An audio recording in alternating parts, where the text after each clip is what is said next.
it's so once again this place. It's awesome event. Yeah, it's fantastic. Great audience. That's fantastic to hear. Last time we spoke about the unusual background that you have. So you have a combination of IT and legal perspective, and today we're talking about cybercrime.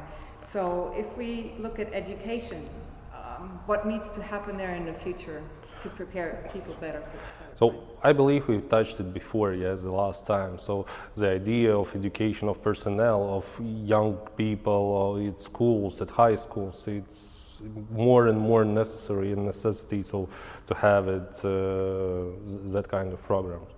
And we see so with a higher expansion of technology, with the new products coming, so artificial intelligence, social network with all the analytics in background, it's been more and more crucial to have an understanding. What are you doing in web, how you act in web, and what consequences can be. Unfortunately, in many cases, the consequences are kind of negative. Okay, so you're promoting like a dual studies or dual classes that combine IT and legal? I believe we should do it like step by step. So I believe the basic part of security education can be taken just like as is. So to understand, so what kind of email you may open, which not, how to act in social networks, what information you can bring to social networks. It's like basic stuff. Combining it with legal, it can be the next step in addition to already knowledge some the people have. So I believe so. It can be divided into parts. Mm-hmm. So. Okay, and it's not only important to educate the people that will work in the industry, but it's also important to educate consumers on the risks of, when their data is stolen, their privacy is breached.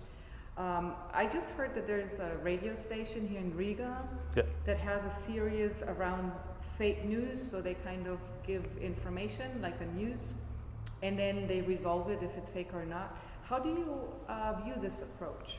I believe it's great. So the radio stations that started to do such kind of things, it's great, because nowadays when information become more and more vital and crucial for everyday life, yes, especially when we are talking about all these large countries like Russia, States, UK, and so on.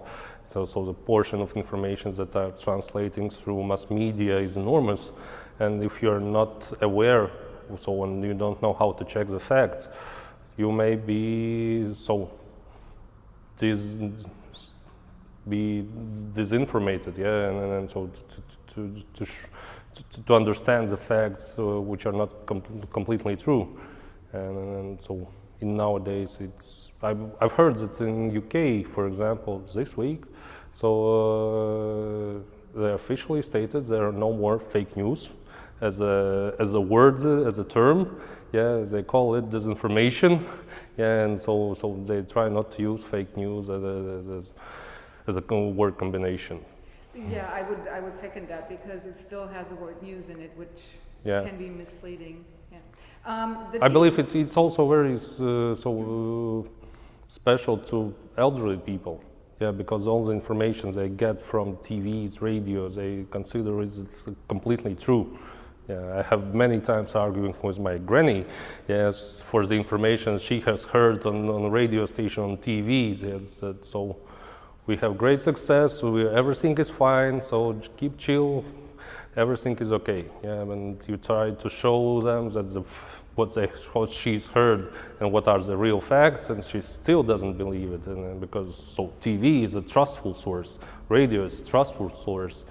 Yes, but nowadays when large governments play with information, so it leads to miscommunication, misunderstanding.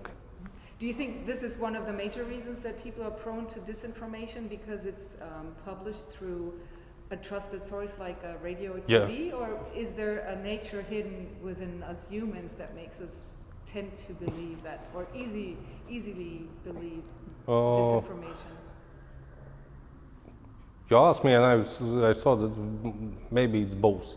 Yeah, it's easier not to check facts, Yeah, we're living quite fast. Yeah, technology is shifting. We have workloads, enormous workloads. We don't have the time to check some kind of information sources.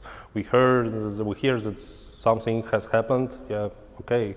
We consider it as a truth because it was launched through all this, through governmental TV or through official radio station, and we believe that they check the facts. We don't do it every day. Mm-hmm. So the radio station is addressing adults because children tend not to listen to radio that much, I would say. What do you see could be a good measure to educate children? I believe the first step is educating their parents. Okay, so we're at the radio station. Yeah, because I have 2 kids. Yeah, so I'm already see that they are trying to use WhatsApp. Okay, it's illegal and below 13 or 16 and 13, I guess. Yeah, but still they exchange some information. They exchange photos. Yeah, they exchange some everyday videos. Yeah, and so when they're exchanging, they don't understand what are the consequences. Yeah? And trying to teach my daughter, so don't send anyone any photos. Yeah, try to communicate as less as possible, only with trusted friends. And so I believe we should start with parents because it's either it should be some very child adopted some sources like, I don't know, games or some kind of school education. Yeah, but still I believe parents are the biggest part how we can educate our kids.